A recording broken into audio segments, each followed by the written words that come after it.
하나님의 말씀 함께 합독하도록 하겠습니다. 항상 우리를 그리스도 안에서 이기게 하시고 우리로 말미암아 각처에서 그리스도를 아는 냄새를 나타내시는 하나님께 감사하노라.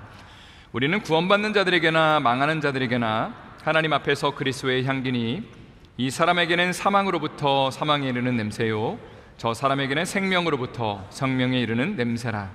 누가 이 일을 감당하리요? 하나님의 말씀입니다. 자리에 앉아 주십시오. 9월과 10월에 걸쳐서 가을의 열매라는 제목을 가지고 시리즈 설교를 하고 있습니다. 제가 계속해서 반복적으로 이야기하는 것 중 하나가 무엇이냐면 좋은 열매를 맺기 위해서는 시간이 아주 오래 걸린다라는 말씀을 드렸고요, 그리고 그 과정까지 인내와 기다림의 시간이 필요하다라는 말씀을 드렸습니다. 저는 한국에서 신학대학원에 입학한 것이 20년 전의 일입니다. 굉장히 옛날 일이죠. 한국은 신학대학원 과정이 3년 과정인데요, 1학년 때는 보통 이제 학교를 열심히 공부만 하고 2학년과 3학년이 되면은 그때 이제 주말에 파트타임 전도사로 사역을 하러 나가게 됩니다. 저도 이제 열심히 학교 공부를 하다가 1학년 말쯤부터는 이제 나도 어디 사역을 좀 나가야겠다라는 마음을 가지고 좀 찾기 시작했습니다. 근데 좀 인간인지라 주변에서 어디 뭐 좋은 교회 갔다, 뭐 큰 교회 갔다, 그러면 좀 인간적으로 부럽더라고요. 그렇지만 어떻게 기도했냐면 하나님, 제가 청소년들을 좀 섬기는 곳으로 인도해 주셨으면 좋겠습니다라는 기도를 계속 해왔습니다. 근데 항상 기도 마지막에는 이렇게 고백을 했어요. 그렇지만 하나님이 인도하시는 대로 저는 순종하겠습니다라고 말씀을 드렸습니다. 실제로 제가 인도함 받은 곳은 전혀 예상치 못한 곳이었는데 성인 정신지체 장애인들과 정각 장애인들을 섬기는 그런 장애인 부서에서 저에게 좀 와달라는 그런 연락을 하였습니다. 사실 인간적으로는 좀 당황스러웠죠. 왜냐하면 제가 그곳에 가서 사역할 준비가 전혀 되어 있지 않았고요, 실제로 더 열정 있고 준비된 분들이 가시는 게 맞다고 생각했기 때문입니다. 근데 기도의 홍게 있잖아요. 하나님이 인도하시면 무조건 제가 순종하겠다고. 사실 이런 기도를 드렸던 이유가 있었습니다. 하나님의 사람으로 준비되고 싶어서, 쓰임받고 싶어서 신학대학원을 처음 입학했는데 제가 원하는 것, 좀 좋은 곳으로 가서 사역하는 것보다는 하나님의 인도하심을 받아서 제가 순종함으로 가서 사역하는 것이 더 준비될 수 있고 하나님의 사람으로 또 쓰임받을 수 있는 비결이라고 믿었기 때문에, 그래서 순종함으로 반응하기로 결단을 했지만 막상 가려고 하니까 좀 마음이 쉽지는 않더라고요. 계속 주님께 이렇게 질문을 던지고 있었습니다. 주님, 정말이십니까? 확실하십니까? 이 길이 맞는 겁니까? 라는 질문을 계속 던지고 있었지만 어쨌거나 하나님이 저에게 순종하라는 말씀을 주셨기 때문에 또 믿음으로 반응할 수 있었습니다. 성도 여러분, 사실 우리 모두가 믿음의 길을 걸어가야 된다는 사실을 알고 있죠. 그러나 막상 믿음의 선택을 해야 될 때는 주저하거나 또 한 걸음 뒤로 물러날 때가 있음을 고백합니다. 또 믿음의 선택을 한다 하더라도 바로 하나님의 형통함의 역사나 어떤 하나님의 축복의 역사나 모든 것들이 막 홍해가 갈라지는 그런 역사가 한 번에 일어나지는 않는다는 것을 기억할 필요가 있습니다. 실제로 장애인 사역을 순종함으로 감당했지만 그러면 이제 뭔가 좀 순탄한 길이 열려야 되는데 오히려 좀 어렵고 힘든 일들, 또 믿음으로 극복해야 되는 일들이 동시에 발생하는 것을 보면서 이 시간들을 통해서 또 하나님이 나를 연단하시는 것을 경험할 수 있었습니다. 예를 하나 들어드린다면 당시에 저희 교회는 한국의 동대문구, 서울의 동대문구에 있었습니다. 그런데 저희가 섬기는 형제들은 어디 살고 있었냐면 포천이라는 곳에 살고 있었습니다. 운보원이라는 시설에서 살고 있었던 형제들을 저희가 항상 2시간 정도 운전을 해서 모시고 와서 예배드리고 또 2시간을 데려다주고, 그러니까 총 한 8시간 정도를 아이들을 한 10년 넘게 해왔던 것 같습니다. 근데 이게 조금 위험스럽기도 하고 그래서 당회에서 어떤 결정을 내렸냐면 포천에 있는 교회가 그 운본의 형제들을 섬겼으면 좋겠다, 그리고 우리 교회는 우리 지역사회에 있는 장애인들을 섬기면 좋겠다는 결정을 내렸습니다. 그래서 이제 제가 포천에 있는 교회들을 막 수소문하고 전화 걸고 또 만나러 다니고 하면서 이제 이곳에 있는 형제들을 교회에 연결하는 역할을 했었고요. 또 그러고 나니까 저희 부서에는 단 한 분의 형제가 출석하게 되었습니다. 그래서 동사무소에서 이제 좀 도움을 요청해서 어렵고 힘든 장애들이 있으면 좀 알려달라고, 우리가 돕기를 원한다 하면서 또 재정적인 도움도 드리고 신방도 다니고, 그러면서 동대문구에 참 가난하고 연약한 분들이 많구나, 이런 삶의 아픔과 애환들 가운데 있는 분들이 많구나라는 것을 또 느끼게 됐습니다. 근데 시간이 한 주 한 주 한 주 흐르면 열심히 내가 사역한 만큼, 사람들을 만난 만큼 이제 좀 교회에 와야 되는데 그게 쉽지가 않더라고요. 좀 시간이 걸렸습니다. 그래서 그 기다림과 인내 시간 동안에 좀 불안한 마음도 들고 두렵기도 하고, 또 부끄럽지만 내가 이러다가 잘리는 거 아닌가라는 그런 생각도 했습니다. 인간적인 마음이죠. 그렇지만 기도하는 가운데 인내하고 참으면서 하나님의 때가 되니까 하나님께서 또 귀한 형제 자매들을 많이 보내주시는 것을 경험할 수 있었습니다. 성도 여러분, 오늘 말씀의 제목은 그리스도의 향기로 살라입니다. 제가 올해 초에 담임 목사로 섬기면서 담임 목사 사택으로 이사를 했습니다. 또 교구별로 작은 목자들을 저희 집에 좀 초청하고 격려하는 시간을 가졌는데, 한 분께서 인퓨저를 선물로 주셨습니다. 그러니까 집안에 향기가 나는 그런 인퓨저죠. 네, 냄새가 너무 좋아서 시간이 지나면 좀 약해지잖아요. 그래서 이제 새로운 것들을 좀 구입해야겠다라고 인터넷 사이트를 찾아보니까 참 여러 종류의 인퓨저가 있더라고요. 여러 향들이 있었습니다. 과일 향도 있고 또 꽃 향기도 있고 또 허브 향도 있었습니다. 그런데 곰곰이 생각을 해보니까 우리가 방문하는 집집마다 고유의 향기와 냄새가 있는 것 같더라고요. 또 집만이 아니라 우리가 만나는 사람들에게도 어떤 고유의 향기와 냄새가 나는 것을 보게 됩니다. 어떤 물리적인 냄새뿐만이 아니라 그 사람의 표정이나 말투나 인격에서 묻어나오는 향기들도 있습니다. 이것이 우리가 느끼기에 그리스도의 향기가 될 수도 있고, 또 냄새가 고약한 세상의 냄새가 될 수도 있다는 생각을 하게 됩니다. 중요한 것은 우리의 삶의 모습을 통해서, 우리의 인격을 통해서 그리스도를 드러내고 주님의 마음을 주변에 있는 사람들에게 증거해야 한다는 것입니다. 오늘 말씀의 배경을 좀 살펴보기를 원하는데요, 우리가 방금 읽은 고린도후서는 사도 바울이 어디에다 보낸 편지일까요? 고린도라는 지역의 교회에 보낸 편지입니다. 고린도 교회는 참고로 사도 바울이 2차 전도 여행 중에 방문하고 세웠던 교회입니다. 오늘날로 말한다면 그리스의 아테네 옆에 있는 도시가 바로 고린도이고요.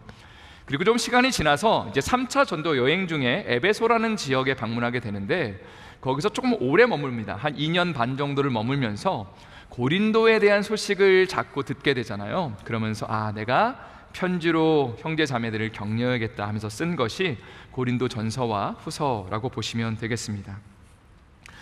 사실 편지를 읽을 때 가장 중요한 것은 보내는 사람이 누구냐, 받는 사람이 누구냐입니다. 예를 들어서 크레딧 카드 회사에서 편지가 온다면 사실 별로 설레일 일은 없겠죠. 당신이 얼마 썼으니까 언제까지 돈을 갚아라라는 내용일 것이 분명하기 때문입니다. 그런데 만약에 우리가 연애 편지를 읽는다면 좀 이야기가 달라질 것 같습니다. 누구누구 씨 잘 있었어요 라는 그 말에 나를 정말 보고 싶어 하는구나 상대방이, 라는 그런 사랑의 마음을 느끼는 것이 당연합니다. 마찬가지로 오늘 본문을 잘 이해하기 위해서는 지금 편지를 쓰고 있는 사도 바울이 어떤 상황 가운데 있는지, 또 이 말씀을 받고 있는, 이 편지를 받고 있는 고린도 교회 성도들의 상황이 어떤지를 아는 것이 필요합니다. 고린도서 1장 8절 말씀, 지금 사도 바울이 어떤 상황 가운데 이 편지를 쓰고 있는지를 잘 드러내고 있는데요, 쉬운 성경으로 제가 한번 읽어드리도록 하겠습니다. 성도 여러분, 우리가 아시아 지방, 여기서 말하는 아시아 지방은 에베소를 가리킵니다. 아시아에서 당한 환난을 여러분이 알아주시기를 원합니다. 우리는 감당하기 어려운 환난을 당해 삶의 소망조차 없었습니다. 자, 지도를 한번 보도록 하겠습니다. 사도 바울이 원래 머물렀던 곳은 에베소이고요. 지도에 보면 제일 가운데 줌에 좀 밑에 있는 지역입니다. 여기서 2년 6개월 정도를 머물다가 이제 드로아라는 곳에 거쳐서 그리고 왼쪽 파란색 네모난 곳 마게도냐 지역으로 이동을 하게 됩니다. 그리고 여기서 누구를 만나게 되냐면 디도를 만나게 됩니다. 디도는 바울의 제자였고 방금 전에 빨간색 네모칸, 거기가 바로 고린도거든요. 거기를 다녀온 사람입니다. 그러니까 마게도냐까지 와서 바울과 디도가 이제 만나면서 디도가 전해준 소식을 들으면서 고린도 교회 성도들이 이렇게 하고 있구나를 들으면서 편지를 쓰는 것이 고린도 후서입니다. 자, 그런데 조금 전에 읽었던 고린도서 1장 8절에 보면 뭐라고 얘기하는 거죠? 성도들을 향해서 우리가 조금 전에 아시아 지방에서 에베소에서 당했던 그 환난과 어려움들을 여러분이 좀 알아주기를 원합니다 라고 그렇게 지금 고백하고 있는 것이죠. 또 9절 말씀을 한번 다 같이 읽어보도록 하겠습니다. 함께 읽겠습니다. 마음속으로는 사망 선고를 받았다는 느낌마저 들었습니다. 그러나 이렇게 된 것은 우리 자신을 의지하지 않고 죽은 자를 살리시는 하나님을 의지하도록 하기 위해서였습니다. 그가 에베소에서 당했던 그 일이 얼마나 힘들고 어려웠는지, 나는 사망 선고를 받은 것처럼 그런 극심한 고통과 아픔을 겪었다고 이야기를 하는 겁니다. 그가 당한 극심한 고통이 무엇이었는지를 한번 생각을 해본다면 먼저는 육신적인 어떤 정신적인 고통이라고 할 수 있습니다. 바울은 평상시에 건강이 좋지가 않았습니다. 어렵고 힘든 상황 가운데 열심히 사역을 했는데 몸이 너무 지치고 힘드니까 내가 이러다가 죽겠구나 라는 그런 생각을 했다는 거죠. 오늘날로 말한다면 체력이 바닥나거나 번아웃에 빠지는 것, 혹은 암에 걸려서 항암치료 계속 받는데 근데 이게 끝나지 않으니까 고통 가운데 아픔 가운데 이러다가 죽는 것 아닌가 라는 어떤 그 절망감에 빠져있는 상태를 여러분 한번 생각해 보시면 좋을 것 같습니다. 또 사망 선고를 받았다는 것은 당시에 사도 바울이 에베소라는 지역에서 받았던 핍박과 고난을 한번 생각해 보시면 좋을 것 같습니다. 한번 상상을 해본다면 원형 경기장에 수천 명의 사람들, 수만 명의 사람들이 몰려져 있고요, 그 가운데 한가운데 한 사람이 서 있다고 한번 가정을 해보겠습니다. 바로 그리스도인이라 불리는 사람이죠. 수많은 회중들이 그 한 사람을 향해서 야유를 하면서 죽여버리라고 그렇게 수많은 사람들이 외치고 있다면 아마 그 가운데 서 있는 그 한 사람, 그리스도인은 속으로 이렇게 생각을 할 겁니다. 이제 내 삶이 끝이 났구나, 사자밥이 되겠구나를 분명히 생각할 겁니다. 이게 바로 사도 바울이 지금 자신에게 당한 일이 사형 선고를 받은 것처럼 느껴졌다라는 어떤 그 표현의 의미라고 할 수 있습니다. 자, 그런데 지도를 한번 다시 보시면 사도 바울이 에베소에서 마게도냐 지역으로 가기 전에 어디를 거쳤냐면 드로아라는 곳을 거치는 것을 보게 됩니다. 원래 디도를 어디서 만나려고 그랬냐면 드로아에서 만나려고 그랬습니다. 그러니까 고린도로 보냈다가 고린도 교회 성도들의 소식을 듣고 드로아에서 사도 바울이 디도를 만나기를 원했는데 만나지를 못한 거예요. 그러니까 두려움과 염려 가운데 이 디도가 어떻게 된 것 아닌가 걱정하면서 마게도냐로 갔는데 거기서 디도를 만났다는 겁니다. 자, 그런데 디도가 전해줬던 소식이 참 반갑고 감사한 소식이었습니다. 어떤 얘기를 전해주냐면, 선생님, 지금 고린도 교회 성도들이 선생님의 편지를, 전에 보냈던 편지를 읽고 나서 진심으로 하나님 말씀 앞에 반응하였습니다. 이들이 정말로 하나님 앞에 회개하면서 하나님의 말씀대로 살기를 결단했습니다. 기뻐해 주십시오라고 그렇게 이야기를 한 것이죠. 그러니까 바울이 낙심하고 낙담하면서 사망 선고를 받은 것 같은 그런 극심한 고난 속에 아마 디도의 이야기를 듣고 나서 참 감사하다, 참 기쁘다라는 그런 마음을 느꼈을 겁니다. 그리고 나서 이제 오늘 본문에 고린도서 2장 14절 말씀이 이제 이어진다고 보면 되겠는데요, 이제 사도 바울이 어떤 마음과 심정 속에서 오늘 이 말씀을 기록하고 있는지를 한번 생각하면서 14절 말씀 같이 읽어보도록 하겠습니다. 항상 우리를 그리스도 안에서 이기게 하시고 우리로 말미암아 각 처에서 하나님께 감사하노라. 바울은 지금 하나님께 감사를 고백하고 있습니다. 그 이유는 하나님은 우리를 그리스도 안에서 항상 이기게 하신다라는 표현을 쓰고 있죠. 여기서 항상이라는 단어가 중요하다고 믿습니다. 물론 은혜를 받고 감동을 받고 정말로 뭔가 믿음으로 살아가겠다는 결단을 하면 그때는 승리를 하는 것처럼 느껴지죠. 자, 그러나 조금 전에 나눈 것처럼 바울은 사형 선고를 받은 것 같은 그런 어떤 낙심의 상황들, 참 소망을 잃어버린, 하나님 나는 이제 끝 아닙니까? 라고 그렇게 고백할 수밖에 없었던 어떤 그 인간적인 또 환경적인 어떤 그 절망감과 어떤 그 좌절감 속에, 그러나 그는 이렇게 고백을 하고 있는 것이죠. 하나님은 우리를 그리스도 안에 항상 이기게 하시는 분입니다. 이 항상이라는 단어의 비결이 어디에 있는가 생각을 해본다면 그것은 그리스도 안에서라는 단어에 힌트가 있다는 생각을 하게 됩니다. 지난주에 제가 이런 도전을 드렸습니다. 왜곡되고 찌그러진 자아상, 셀프 이미지를 좀 버리고 예수 안에서 새로운 자아상을 찾아야 됩니다라고 말씀을 드렸죠. 또 아침마다 눈을 뜰 때 거울을 바라보면서 제가 이런 선언을 좀 하라고 여러분께 권고를 드렸는데요. 한번 힘차게 저를 따라해 보도록 하겠습니다. 큰 소리로 하겠습니다. 나는 예수 안에서 존귀한 자입니다. 나는 예수 안에서 새 것이 되었습니다. 나의 모든 상처와 아픔은 예수님의 보혈로 씻겨졌습니다.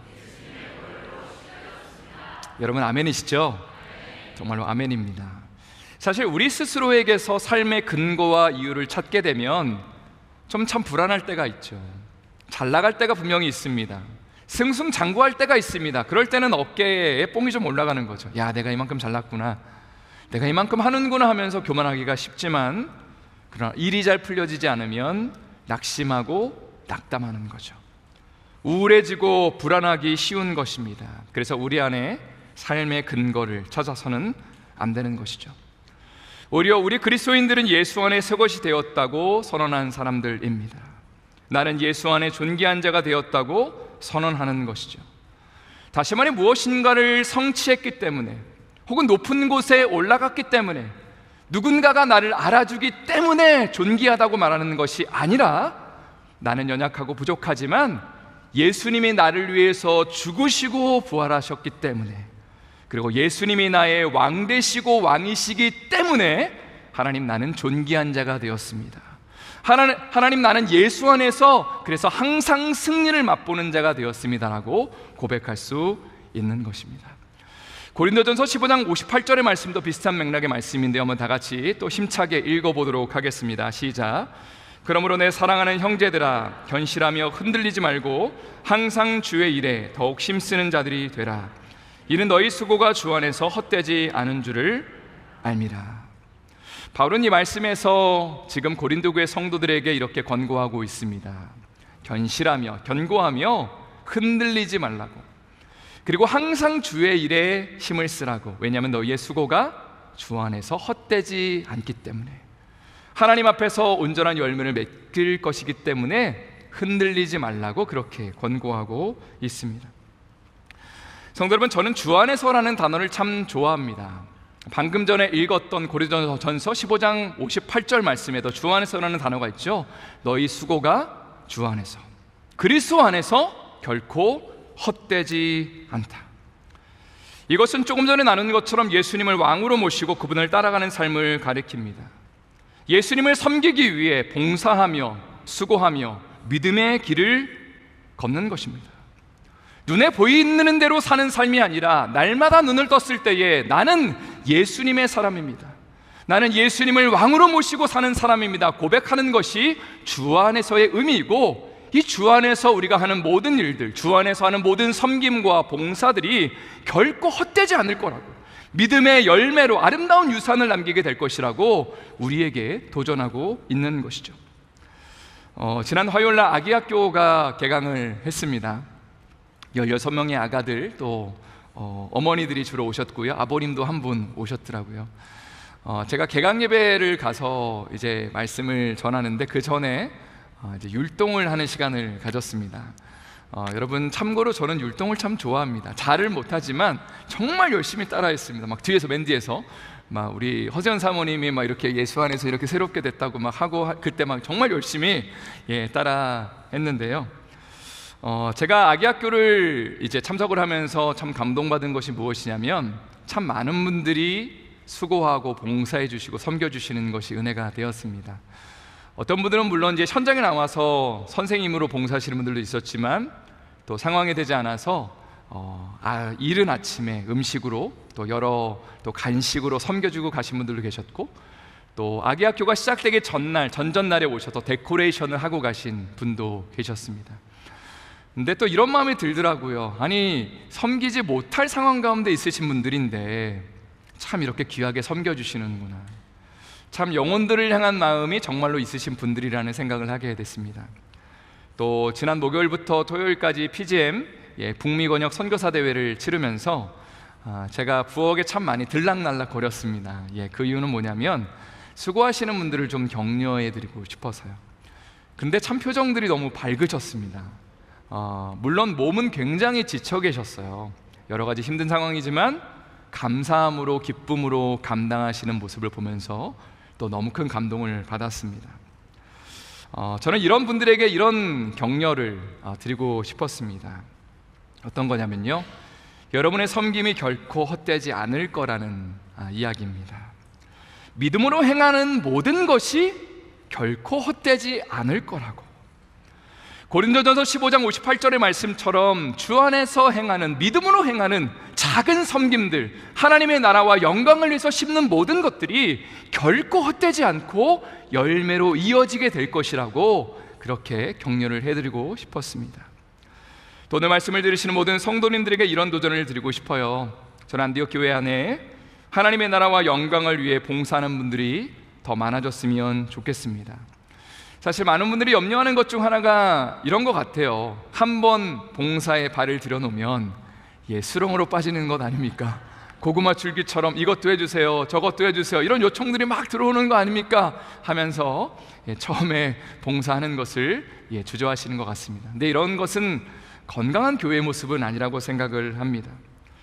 오히려 모든 성도님들이 이런 마음을 갖는 게 중요한 것 같아요. 작은 것 하나라도 저를 필요로 하신다면, 믿음 안에서 결단하는 거죠. 작은 것 하나라도 제가 섬기겠습니다, 제가 수고하겠습니다.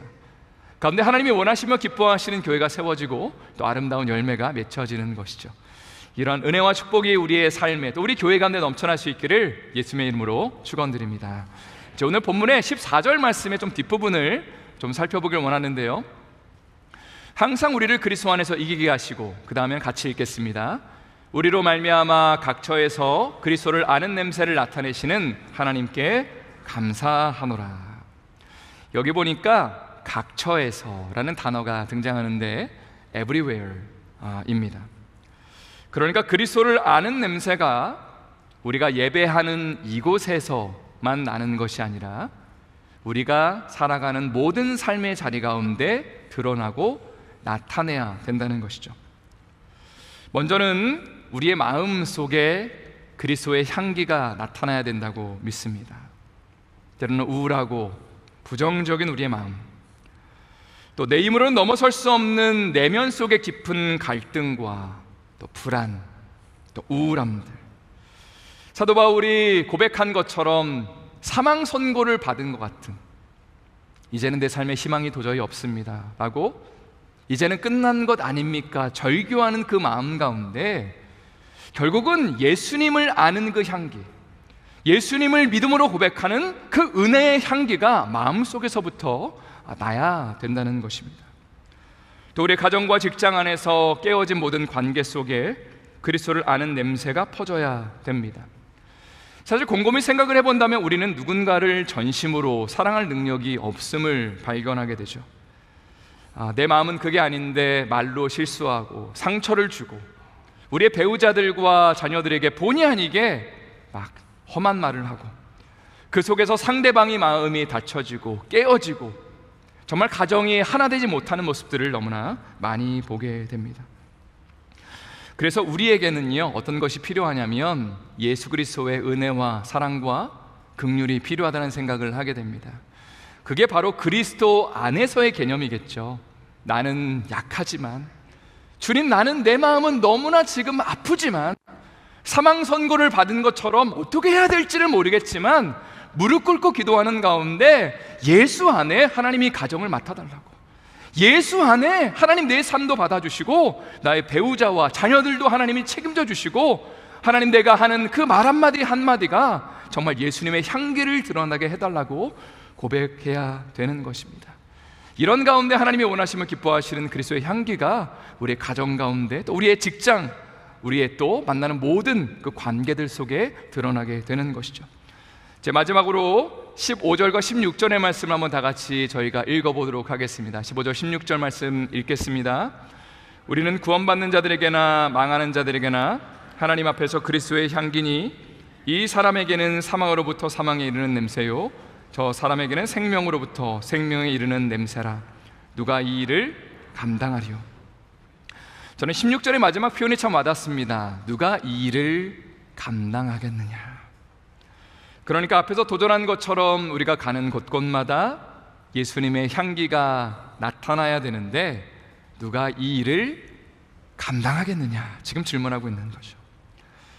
조금 전에 언급한 것처럼 가정 안에 부부끼리 치고받고 싸우고 말로 상처를 주는 그 현장 속에, 또 사춘기 자녀들과 씨름하며 경제적인 문제로, 또 건강의 문제로, 여러 관계적인 문제로 아파하며 씨름하며 정말로 살 소망을 잃어버리는 그 현장 속에 누가 믿음의 길을 걷겠느냐, 누가 예수 안에 거하며 그 길을 걷겠느냐라고 지금 우리에게 도전하고 있는 것입니다.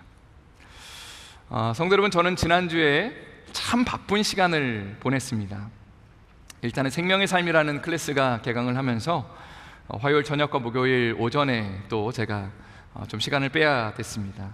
또 대신방 기간이었기 때문에 또 여러 가정들을 신방을 해야 됐고요. 또 PGM 권역 대회를 참석하고, 또 목요일날 저녁에는 하나님의 말씀을 또 나눴고요. 또 토요일날 새벽 예배 또 준비해야 되고, 또 오늘 설교도 준비해야 되고, 그리고 중요한 것이 제가 오늘 예배 끝나고 조금 있다가 비행기를 타고 휴가를 가야 됩니다. 그리고 나서 이제 금요일날 돌아와서 다음 주 설교를 또 해야 됩니다. 그래서 제가 마음속에 무슨 생각이 들었냐면, 휴가를 왜 지금 잡았을까라는 그런 생각 한탄. 근데 사실은 좀 억울한 게 뭐냐면요, 올 초에 휴가는 잡아놨고 나머지 일들이 중간에 다 껴들어온 거거든요.